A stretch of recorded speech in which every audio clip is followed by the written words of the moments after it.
আসসালামু আলাইকুম, আমি Sanjida Akter. Vertex News 24 news চ্যানেলে আপনাকে স্বাগত। শুরুতেই জানাবো আজকের গুরুত্বপূর্ণ আপডেট সংবাদগুলোর শিরোনাম। যুক্তরাষ্ট্রে 2 বাংলাদেশি শিক্ষার্থীকে হত্যা। চ্যাটজিপিটির কাছে লাশ গুমের উপায় জানতে চেয়েছিলেন অভিযুক্ত। যুক্তরাষ্ট্রের ফ্লোরিডা অঙ্গরাজ্যে 2 বাংলাদেশি পিএইচডি শিক্ষার্থী হত্যাকাণ্ডে নতুন চাঞ্চল্যকর তথ্য উঠে এসেছে। আদালতে জমা দেয়া নথিতে বলা হয়েছে, অভিযুক্ত ব্যক্তি হত্যার কয়েকদিন আগে চ্যাটজিপিটির কাছে একজন মানুষকে আবর্জনার ব্যাগে ভরে ডাম্পস্টারে ফেলার বিষয়ে জানতে চেয়েছিল। খবর এনবিসি নিউজ। ট্রাম্পকে রেড লাইনের তালিকা দিল ইরান। তাতে আছে যে 2 ইস্যু। ইরানের পররাষ্ট্রমন্ত্রী সৈয়দ আব্বাস আরাগাচি তার ইসলামাবাদ সফরে পাকিস্তানের মাধ্যমে ডোনাল্ড ট্রাম্প ও যুক্তরাষ্ট্রের কাছে তেহরানের রেড লাইনের তালিকা পৌঁছে দিয়েছেন। আমি শিশুকামী নই। এপস্টিন ফাইল ইস্যুতে ট্রাম্প হোয়াইট হাউস সাংবাদিকদের জন্য ওয়াশিংটনের একটি হোটেলের বলরুমে আয়োজিত নৈশভোজে হামলার কয়েক ঘণ্টা পর সিবিএস নিউজের নোরা ওডনেলের সঙ্গে কথা বলেন মার্কিন প্রেসিডেন্ট ডোনাল্ড ট্রাম্প। মার্কিন নৌ অবরোধ সত্ত্বেও অব্যাহত ইরানের তেল রপ্তানি। ইরান তাদের রপ্তানি টার্মিনালগুলোতে প্রায় 4.6 মিলিয়ন ব্যারেল অপরিশোধিত তেল লোড করেছে বলে জানিয়েছে সামুদ্রিক বিশ্লেষণ প্রতিষ্ঠান ট্যাঙ্কার ট্র্যাকার্স। ইরান ভেনেজুয়েলা নয়। ইরানের এক জ্যেষ্ঠ সামরিক কর্মকর্তা হরমুজ প্রণালীতে যুক্তরাষ্ট্রের হস্তক্ষেপের তীব্র বিরোধিতা করেছেন।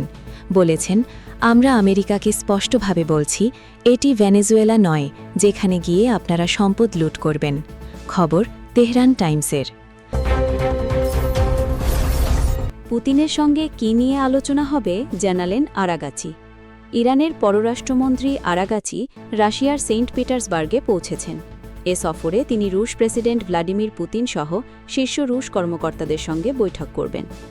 রাশিয়ায় পৌঁছানোর পর ইরানি গণমাধ্যমকে তিনি জানান, আঞ্চলিক ও আন্তর্জাতিক নানা ইস্যুতে তেহরান ও মস্কোর ঘনিষ্ঠ পরামর্শ প্রক্রিয়া অব্যাহত রাখার লক্ষ্যেই তিনি রাশিয়ায় এসেছেন। এই ছিল আজকের গুরুত্বপূর্ণ আলোচিত সংবাদের শিরোনামগুলো। এখন বিস্তারিত সংবাদে আসছি, তবে তার আগে অনুরোধ রইল ভিডিওতে একটি লাইক দিয়ে চ্যানেলটি সাবস্ক্রাইব করুন এবং কমেন্টে জানিয়ে দিন আপনি কোন জায়গা বা কোন দেশ থেকে আমাদের সংবাদগুলো দেখছেন। যুক্তরাষ্ট্রে 2 বাংলাদেশি শিক্ষার্থীকে হত্যা। চ্যাটজিপিটির কাছে লাশ গুমের উপায় জানতে চেয়েছিলেন অভিযুক্ত। যুক্তরাষ্ট্রের ফ্লোরিডা অঙ্গরাজ্যে 2 বাংলাদেশি পিএইচডি শিক্ষার্থী হত্যাকাণ্ডে নতুন চাঞ্চল্যকর তথ্য উঠে এসেছে। আদালতে জমা দেয়া নথিতে বলা হয়েছে, অভিযুক্ত ব্যক্তি হত্যার কয়েকদিন আগে চ্যাটজিপিটির কাছে একজন মানুষকে আবর্জনার ব্যাগে ভরে ডাম্পস্টারে ফেলার বিষয়ে জানতে চেয়েছিল। খবর এনবিসি নিউজ। অভিযুক্ত হিশাম আবু গারবিয়ার 26 বিরুদ্ধে ইউনিভার্সিটি অফ সাউথ ফ্লোরিডার 2 শিক্ষার্থী জামিল লিমন ও নাহিদা বৃষ্টি, দুজনের বয়সী 27, হত্যা মামলা দায়ের করা হয়েছে। লিমনের মরদেহ ইতিমধ্যে উদ্ধার করা হয়েছে, তবে বৃষ্টির দেহ এখনও নিশ্চিতভাবে শনাক্ত করা যায়নি। প্রসিকিউটরদের দাখিল করা আবেদনে বলা হয়, হত্যাকাণ্ডের 3 দিন আগে 13 এপ্রিল রাতে হিশাম চ্যাটজিপিটিকে জিজ্ঞেস করেন, কোনো মানুষকে কালো আবর্জনার ব্যাগে ভরে ডাম্পস্টারে ফেলে দিলে কি হয়। জবাবে চ্যাটবট এটিকে বিপজ্জনক বলে সতর্ক করলে তিনি আবার জানতে চান এটা কিভাবে ধরা পড়বে। এই বিষয়ে ওপেন এআই তাৎক্ষণিক কোনো মন্তব্য করেনি। আদালতের নথিতে আরও উল্লেখ করা হয়, 17 এপ্রিল আবু গারবিয়েকে তাদের অ্যাপার্টমেন্ট থেকে কার্ডবোর্ডের বাক্স ডাম্পস্টারে ফেলতে দেখেন এক রুমমেট। পরে ওই ডাম্পস্টার থেকে লিমনের শিক্ষার্থী পরিচয়পত্র ও ক্রেডিট কার্ড উদ্ধার করা হয়। সেখানে পাওয়া একটি ধূসর টি শার্টে ডিএনএ পরীক্ষায় লিমনের উপস্থিতি মিলেছে বলে ধারণা করা হচ্ছে। একইভাবে রান্নাঘরের একটি ম্যাটে পাওয়া ডিএনএ বৃষ্টির সঙ্গে মিলে গেছে। শেরিফের তদন্তকারীরা জানান, লিমনের মরদ একটি ভারী আবর্জনার ব্যাগে পাওয়া যায়, যেখানে পচনের গন্ধ ছিল। ময়নাতদন্তে প্রাথমিকভাবে নিশ্চিত করা হয়েছে, একাধিক ধারালো অস্ত্রের আঘাতে তার মৃত্যু হয়েছে। নথিতে বলা হয়েছে, বৃষ্টি এখনও জীবিত এমন কোনো প্রমাণ নেই এবং তদন্তকারীরা মনে করছেন তার মরদও গোপন করা হয়েছে। রোববার অনুসন্ধানের সময় মানবদেহের কিছু অংশ উদ্ধার করা হলেও সেগুলোর পরিচয় নিশ্চিত করা যায়নি বলে জানিয়েছে হিলসবোরো কাউন্টি শেরিফস অফিস। প্রসিকিউটরদের দাবি, 16 এপ্রিল হিশাম লিমন ও বৃষ্টিকে ক্লিয়ার ওয়াটার এলাকায় পৌঁছে দেওয়ার কথা বলেছেন। তবে তদন্তে আরও জানা যায়, সেদিন রাতে তিনি আবর্জনার ব্যাগ, জীবাণুনাশক ওয়াইপস ও এয়ার ফ্রেশনার কিনেছিলেন এবং তার অ্যাপার্টমেন্টে রক্তের উপস্থিতি পাওয়া গেছে। এছাড়া বৃষ্টির গোলাপি ফোন কভার সহ বিভিন্ন আলামত তিনি ফেলে দিয়েছেন বলেও অভিযোগ করা হয়েছে। তদন্তকারীরা প্রথমে তার বাম হাতের কনিষ্ঠ আঙুলে কাটা দাগ লক্ষ্য করেন, পরে তার পায়েও আঘাতের চিহ্ন পাওয়া যায়। তবে তিনি দাবি করেন পেঁয়াজ কাটতে গিয়ে আঙুলে আঘাত পেয়েছেন। প্রাথমিক জিজ্ঞাসাবাদে হিশাম লিমন ও বৃষ্টির অবস্থান সম্পর্কে কিছু জানেন না বলে দাবি করেন এবং বলেন তারা কখনো তার গাড়িতে ওঠেননি। কিন্তু পরে মোবাইল লোকেশন ডেটা দেখানো হলে তিনি বয়ান পরিবর্তন করে জানান লিমনের অনুরোধে তিনি তাদের ক্লিয়ার ওয়াটারে নামিয়ে দেন। আদালতের নথি অনুযায়ী 17 এপ্রিল তিনি হাওয়ার্ড ফ্র্যাঙ্কল্যান্ড ব্রিজ এলাকায় যান এবং সেখানে কিছু সময় অবস্থান করেন। পরে ওই ব্রিজের পাশ থেকে লিমনের মরদ উদ্ধার করা হয়। শুক্রবার এক সংক্ষিপ্ত অবরোধের পর তাকে গ্রেফতার করা হয়। তার বিরুদ্ধে হত্যা ছাড়াও হামলা, অবৈধভাবে আটকে রাখা, মৃত্যুর খবর গোপন করা, অননুমোদিতভাবে মরদ সংরক্ষণ এবং আলামত নষ্ট করার অভিযোগ আনা হয়েছে। বর্তমানে তাকে জামিন ছাড়াই কারাগারে রাখা হয়েছে এবং মঙ্গলবার শুনানির দিন ধার্য রয়েছে। নিহত লিমন ও বৃষ্টির পরিবার এক যৌথ বিবৃতিতে জানিয়েছেন তাদের মরদ ইসলামী বিধান অনুযায়ী দাফনের ব্যবস্থা করা হোক। পাশাপাশি তাদের নামে একটি স্মারক স্থাপনের আহ্বানও জানিয়েছেন তারা। অন্যদিকে বিশ্ববিদ্যালয় কর্তৃপক্ষ এক বিবৃতিতে জানায়, নাহিদা, বৃষ্টি ও জামিল লিমনের মর্মান্তিক মৃত্যুতে আমরা শোকাহত এবং শিক্ষার্থীদের নিরাপত্তা নিশ্চিত করতে প্রতিশ্রুতিবদ্ধ থাকার কথা পুনর্ব্যক্ত করেছে। ট্রাম্পকে রেড লাইনের তালিকা দিল ইরান।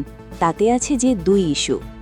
ইরানের পররাষ্ট্রমন্ত্রী সৈয়দ আব্বাস আরাগাচি তার ইসলামাবাদ সফরে পাকিস্তানের মাধ্যমে ডোনাল্ড ট্রাম্প ও যুক্তরাষ্ট্রের কাছে তেহরানের রেড লাইনের তালিকা পৌঁছে দিয়েছেন। ইরানের আধা সরকারি বার্তা সংস্থা ফার্স নিউজ রোববার এই খবর জানিয়েছে। প্রতিবেদনে বলা হয়েছে, লিখিত বার্তার মাধ্যমে এই রেড লাইন আমেরিকার কাছে পাঠানো হয়েছে। এই রেড লাইনের তালিকায় মূলত 2টি ইস্যুকে গুরুত্ব দেওয়া হয়েছে। এগুলো হচ্ছে ইরানের পারমাণবিক কর্মসূচি এবং হরমুজ প্রণালী। তবে এই বার্তা বিনিময় কোনো আলোচনার অংশ ছিল না, বরং এটি ছিল অঞ্চলের পরিস্থিতি স্পষ্ট করতে এবং ইরানের অবস্থান সরাসরি জানাতে তেহরানের একটি উদ্যোগ। আরাগাচি রোববার দ্বিতীয়বারের মতো ইসলামাবাদ সফর করেছেন। এর আগে শুক্রবারও তিনি পাকিস্তানে গিয়েছিলেন। মাঝে ওমানে একটি সংক্ষিপ্ত যাত্রাবিরতি করেন তিনি। পটভূমি বুঝতে হলে কিছুটা পেছনে যেতে হবে। 28 ফেব্রুয়ারি ইসরায়েল ও যুক্তরাষ্ট্র যৌথভাবে তেহরান ও ইরানের অন্য শহরগুলোতে হামলা চালায়। সেই হামলায় ইরানের তৎকালীন সর্বোচ্চ নেতা আলী খামেনি, সিনিয়র কমান্ডার এবং বেসরকারি নাগরিকরা নিহত হন। জবাবে ইরান ইসরায়েল ও মধ্যপ্রাচ্যে মার্কিন ঘাঁটিতে একের পর এক মিসাইল ও ড্রোন হামলা চালায়। পাশাপাশি হরমুজ প্রণালীতে নিয়ন্ত্রণ কঠোর করে ইসরায়েল ও আমেরিকার সঙ্গে সংশ্লিষ্ট জাহাজের চলাচল বন্ধ করে দেয়। 8 এপ্রিল যুদ্ধবিরতি হয়। এরপর 11 ও 12 এপ্রিল ইসলামাবাদে ইরান আমেরিকা আলোচনা হয়, কিন্তু সেই আলোচনা ভেঙে পড়ার পর যুক্তরাষ্ট্র হরমুজ প্রণালীতে অবরোধ আরোপ করে। ফলে ইরানের বন্দর থেকে যাওয়া আসা করা জাহাজের চলাচল বন্ধ হয়ে যায়। আমি শিশুকামী নই। এপস্টিন ফাইল ইস্যুতে ট্রাম্প হোয়াইট হাউস সাংবাদিকদের জন্য ওয়াশিংটনের একটি হোটেলের বলরুমে আয়োজিত নৈশভোজে হামলার কয়েক ঘণ্টা পর সিবিএস নিউজের নোরা ওডনেলের সঙ্গে কথা বলেন মার্কিন প্রেসিডেন্ট ডোনাল্ড ট্রাম্প। সাক্ষাৎকারের এক পর্যায়ে ওডনেল যখন হামলাকারী কোল অ্যালেনের ম্যানিফেস্টো থেকে উদ্ধৃতি দেন, তখন ট্রাম্প ক্ষুব্ধ হয়ে ওঠেন। দাবি করেন যে তিনি ধর্ষক বা শিশুকামী নন। মার্কিন প্রেসিডেন্ট বলেন, আমি অপেক্ষা করছিলাম আপনি এটা পড়বেন, কারণ আমি জানতাম আপনি তাই করবেন। আপনারা ভয়ঙ্কর মানুষ, ভয়ঙ্কর মানুষ। আমি ধর্ষক নই, আমি কাউকে ধর্ষণ করিনি। তবে ট্রাম্প প্রশ্নটি উপেক্ষা করে বলেন, আমি পেডোফাইল নই।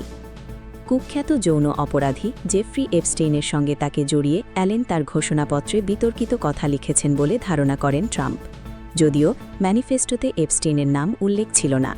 এ প্রসঙ্গে ট্রাম্প বলেন, আপনি একজন অসুস্থ মানুষের লেখা এসব বাজে কথা পড়লেন। আমাকে এমন সব বিষয়ের সঙ্গে জড়ানো হয়েছে যার সঙ্গে আমার কোনো সম্পর্ক নেই। আমি সম্পূর্ণভাবেই দায়মুক্ত হয়েছি। হামলাকারী সম্পর্কে ট্রাম্প বলেন, আমি একটি ম্যানিফেস্টো পড়েছি। সে উগ্রপন্থায় প্রভাবিত হয়েছিল। সে একসময় খ্রিস্টান ছিল, তারপর খ্রিস্টান বিরোধী হয়ে যায়। সম্ভবত সে খুবই অসুস্থ মানসিকতার লোক ছিল। ট্রাম্প আরও দাবি করেন, গুলির শব্দ শোনার পর মোটেই উদ্বিগ্ন ছিলেন না তিনি। তিনি বলেন, আমি জীবন বুঝি। আমরা এক উন্মাদ পৃথিবীতে বাস করি। তথ্যসূত্র এনডিটিভি। মার্কিন নৌ অবরোধ সত্ত্বেও অব্যাহত ইরানের তেল রপ্তানি। ইরান তাদের রপ্তানি টার্মিনালগুলোতে প্রায় 4.6 মিলিয়ন ব্যারেল অপরিশোধিত তেল লোড করেছে বলে জানিয়েছে সামুদ্রিক বিশ্লেষণ প্রতিষ্ঠান ট্যাঙ্কার ট্র্যাকার্স। এতে বোঝা যাচ্ছে যুক্তরাষ্ট্রের নৌ অবরোধের মধ্যেও দেশটি তেল রপ্তানি কার্যক্রম চালিয়ে যাচ্ছে। এই তথ্য স্যাটেলাইট চিত্রের ভিত্তিতে সংগ্রহ করা হয়েছে, যেখানে তেলবাহী জাহাজের চলাচল এবং বন্দর কার্যক্রম পর্যবেক্ষণ করা হয়েছে। প্রতিষ্ঠানটি আরও জানায়, এই তেল লোড করার প্রক্রিয়ার ফলে ইরান কয়েকদিনের অতিরিক্ত সংরক্ষণ সক্ষমতা পাচ্ছে, যা তাদের রপ্তানি ব্যবস্থার উপর তাৎক্ষণিক চাপ কিছুটা কমাচ্ছে। এই প্রতিবেদন এমন সময় এলো যখন যুক্তরাষ্ট্র ইরানের তেল রপ্তানি সীমিত করতে এবং অঞ্চলে সামুদ্রিক নিয়ন্ত্রণ জোরদার করতে নানা পদক্ষেপ নিচ্ছে। তথ্যসূত্র Middle East Eye. Iran Venezuela নয়। ইরানের এক জ্যেষ্ঠ সামরিক কর্মকর্তা হরমুজ প্রণালীতে যুক্তরাষ্ট্রের হস্তক্ষেপের তীব্র বিরোধিতা করেছেন। বলেছেন, আমরা আমেরিকাকে স্পষ্টভাবে বলছি, এটি ভেনেজুয়েলা নয় যেখানে গিয়ে আপনারা সম্পদ লুট করবেন।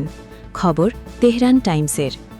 চলমান মধ্যপ্রাচ্য সংকটে এই কৌশলগত জলপাতকে ঘিরে উত্তেজনা বেড়েছে, যা বৈশ্বিক জ্বালানি সরবরাহেও বড় প্রভাব ফেলছে। হরমুজ প্রণালী দিয়ে বিশ্বের উল্লেখযোগ্য অংশের তেল পরিবহন হয়, ফলে এখানকার অস্থিরতা আন্তর্জাতিক বাজারে প্রভাব ফেলে। খাতাম আল আম্বিয়া কেন্দ্রীয় সদর দপ্তরের পরিদর্শন বিষয়ক উপপ্রধান ব্রিগেডিয়ার জেনারেল মোহাম্মদ জাফর আসাদি বলেন, পারস্য উপসাগর ও হরমুজ প্রণালী ইরান ও এর প্রতিবেশী দেশগুলোর সঙ্গে সম্পর্কিত অঞ্চল। এখানে আমেরিকার কোনো মতামত দেওয়ার অধিকার নেই। জেনারেল আসাদি অভিযোগ করেন, শত্রুপক্ষ হরমুজ প্রণালীতে নিজেদের আধিপত্য চাপিয়ে দিতে চাইছে, তবে তা সফল হবে না। তিনি বলেন, মার্কিন নেতাদের দাদাগিরি আচরণ আমেরিকার জনগণের জন্য লজ্জাজনক এবং আঞ্চলিক বিষয়গুলো সম্পূর্ণভাবে যুক্তরাষ্ট্রের সঙ্গে সম্পর্কহীন। ওয়াশিংটনের উদ্দেশ্যে সরাসরি বার্তা দিয়ে তিনি আরও বলেন, যুক্তরাষ্ট্র এই অঞ্চলের সম্পদ, বিশেষ করে তেল, নিজেদের স্বার্থে ব্যবহার করতে চায়। তার ভাষায়, আমরা আমেরিকাকে স্পষ্টভাবে বলছি, এটি ভেনেজুয়েলা নয় যেখানে গিয়ে আপনারা সম্পদ লুট করবেন। তিনি জোর দিয়ে বলেন, ইরান ও তার জনগণ এমন যে কোনো প্রচেষ্টার বিরুদ্ধে প্রতিরোধ করে তুলবে। পুতিনের সঙ্গে কী নিয়ে আলোচনা হবে জানালেন আরাগাচি। ইরানের পররাষ্ট্রমন্ত্রী আরাগাচি রাশিয়ার সেন্ট পিটার্সবার্গে পৌঁছেছেন। এ সফরে তিনি রুশ প্রেসিডেন্ট ভ্লাদিমির পুতিন সহ শীর্ষ রুশ কর্মকর্তাদের সঙ্গে বৈঠক করবেন। রাশিয়ায় পৌঁছানোর পর ইরানি গণমাধ্যমকে তিনি জানান, আঞ্চলিক ও আন্তর্জাতিক নানা ইস্যুতে তেহরান ও মস্কোর ঘনিষ্ঠ পরামর্শ প্রক্রিয়া অব্যাহত রাখার লক্ষ্যেই তিনি রাশিয়ায় এসেছেন।